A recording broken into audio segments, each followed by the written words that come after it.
Hello everyone, my name is Clantis and welcome to the clan. So without further ado, let's get into this video. But before we get into the video, guys, please help me out by smashing the like button.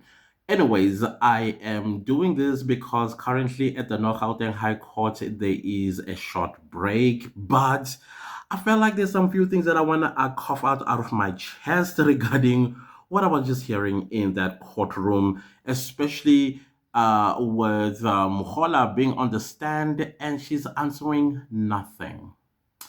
Not a yes, no, a no. All she's saying is, I wasn't there. I have no idea. I'm not the deposer of this affidavit, but there are things that she's supposed to comment on as an investigator of 636. But how I loved Ramusipili introducing 375. And she acknowledges that there is a docket called 375. Now, I'm very interested to hear what more Ramusipili wants to do with this particular docket because I feel like it is a gold mine, if not a diamond mine at all, regarding this. And I'm very interested to hear. Oh, by the way, she said she's not familiar with the content of 375, which I don't think is the truth. Nothing this woman is saying is the truth. Nothing. Because there's no way that you are aware of a docket called 375 and you've never once as an investigator of 636 to check if this docket does not contradict with my own investigations. There is no way that you would do that. This woman is a pathological liar. And the other thing that I'm also noticing about her answers, especially when it comes to the identikit, again, this woman is clueless. And I know where Ramosipili is going, but Rata as well as Baloy, they are standing in his way to get there. And I find that it's quite sad that Mr. Ramosipili can't go past them because these are destructive tactics that are coming from Baloy as well as Rata. Rata and Baloy are working together. It's clear. It is clear. If anything, that showed today that Rata and the state are working together. It is how they blocked Mr. Ramosipili going forward with the J50s, the identikit, as well as what do you call this? Something else that he said that was very important. What did he say again? He said something very important, and then Rata then said, "But you are questioning this witness on evidence that is already presented in court or something like that." And Mr. Ramosipili had an angle, and then he. I'm so sorry, guys. You know I got flu. So he got distracted, and Mr. Ramosipili tends to have a chain of thought that is easily distractible, and I think that's the weakness that they've picked up from him because once he is stuck and trying to remember his chain of thought or reconnect the chain, he now will go to something else. And then when you are listening to him, you're like, oh my goodness, this is brilliant. This is absolutely brilliant what you are asking. But now Rata came in. And then Baloy as well stood up in objection. And you're listening to Baloy's objections. You're like, what are you saying, sir? What on earth are you saying? And then Jan Rata then will support it, and then he will go and say, what do you say, Mr. Ramosipili? By that time, Mr. Ramosipili's mind is already out of that chain of thought that he had. Now, yeah, it's quite interesting. And the other interesting thing is what transpired this morning, how the state, Baloy, was trying to lie through to the court regarding giving Advocate Mshololo documents. I love what Advocate Mshololo did. Challenge the court itself because clearly the court was going to take Baloy's side and said, okay, then if I got these documents and these documents are ready, can they be beamed in the courtroom so that I can proceed with my cross-examination of this witness? What's in me? But suddenly Rata as well is acting like, hey, and then she stood on that ground unshaken or moved. That if these documents do exist for the 6 cell phone numbers, Then let me proceed with my cross-examination, but I want those documents to be beamed on the screen. I was like, that was so beautiful. I mean, both the state and Judge Rata were exposed because it was clear what Judge Rata was doing was trying all his best to save the state from the jaws of Advocate Shololo. Advocate Shololo, she has a different energy. I'm not sure if you are noticing. Her energy is so different, and she is coming for the jugular, both of the judge as well as of the state, because the two, they don't work separately. They are one and the same thing. They are the one and the same thing. It only can take a goldfish not to notice this. A goldfish will not notice this. But anybody that has some sort of IQ will be able to tell that the state and the judge, they are working together. So the other thing that I also wanted to cover in this was about the five eyewitnesses. The five eyewitnesses that they identified accused, not accused number, a suspect number one. Is it suspect number three? But they could not identify suspect number two, who is now accused number two. All of them said that they do not remember or see his face, his features, and things like that. And I also knew where Mr. Ramosipili was going with this, but he got distracted once again by an objection from Baloy, and also what I would also call a testimony by Rata Mokgwatleng. He came into the arena with this one, and I was like, wow, this is so interesting what we are watching in this.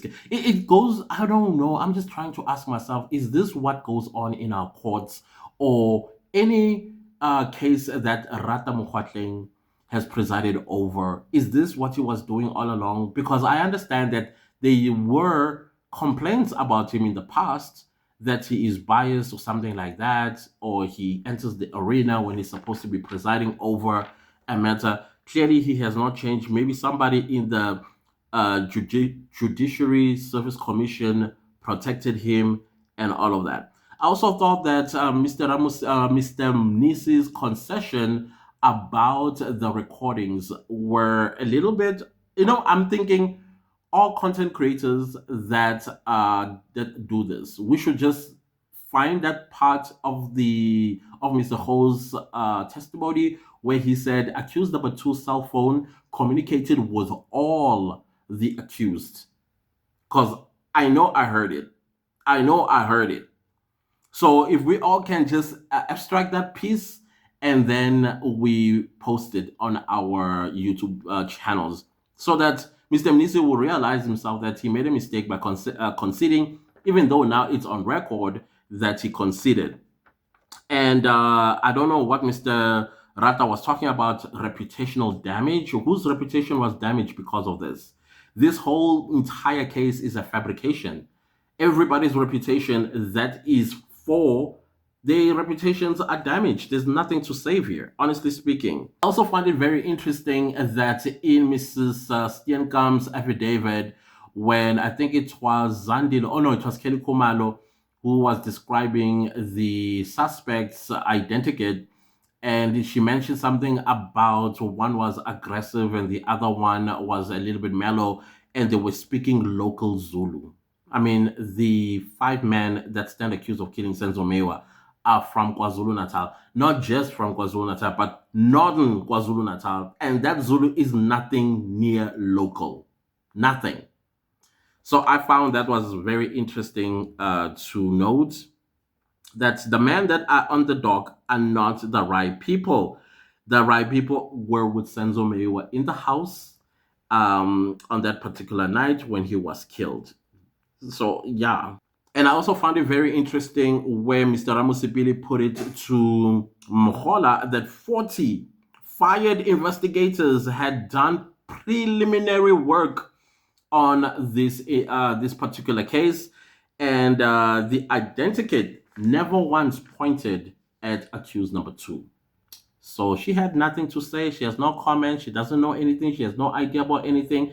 And the other part, which before the break was about them going to Carltonville Sibanya, is it Sibanya? Sibanya water something mines where Gininda, Mabena, as well as Mukhanu, they went in there to the HR, and then from HR they went to medical. And guess what Miss Mogola was doing? She was sitting in the car doing her work, and the question was, then where were you going? Why were you with those people? And when if you are saying you are an investigator in 636, what exactly was your job? What were you doing? Because if you don't know anything, you did not depose anything. If you did not depose anything, you have no idea about anything. If you don't have anything idea about anything, you are sitting in the vehicle doing your work, which goes to show why we keep seeing you in court. What is your job? What is it that you are doing where you are actually able to sit the entire day in a active trial, sitting there doing what? Twiddling your thumb, and then at the end of the month, the taxpayers will have to pay you a salary? It's becoming clear that this woman has no job. She has no job. She doesn't do anything. And about briefing, when you entered the car going to Carltonville, where were you going to? What was the conversation? Because I'm assuming I've never been to Carltonville before, but I would assume it is a 2 hour drive from Johannesburg, or probably an hour 30 minutes drive from Pretoria. What were you discussing? What did you hear that you were going to do there? Why did it take you along, or why did you hop along to Carltonville? Only for you to sit in the car. You don't hear any conversations that are taking place. that are taking place. I don't get it. This makes no sense to me at all. But other than that, guys, let me go back because I have to also get back to my work, as well as I think these guys should be back. It's 15 minutes later. We'll talk later, guys. I just thought, let me just come and say what's up and cough up what I was hearing because, yeah, South Africa, we are on our own. When it comes to safety and security, we are on our own. Well, if you like the video, give it a like. If you didn't like the video, give it a like. Anyways, do subscribe to my YouTube channel, and don't forget to click the bell notification so that you get notified every time I upload a new video. Thank you so much to everybody that's super thanking the channel. I do see your super thanks. I highly appreciate you guys so very much for that. Leave a comment down below. Let me know, what do you think about the first half of, is it the first quarter of this charade that is happening in Rata's courtroom, honestly speaking. And share this video far and wide. See you next time. Goodbye.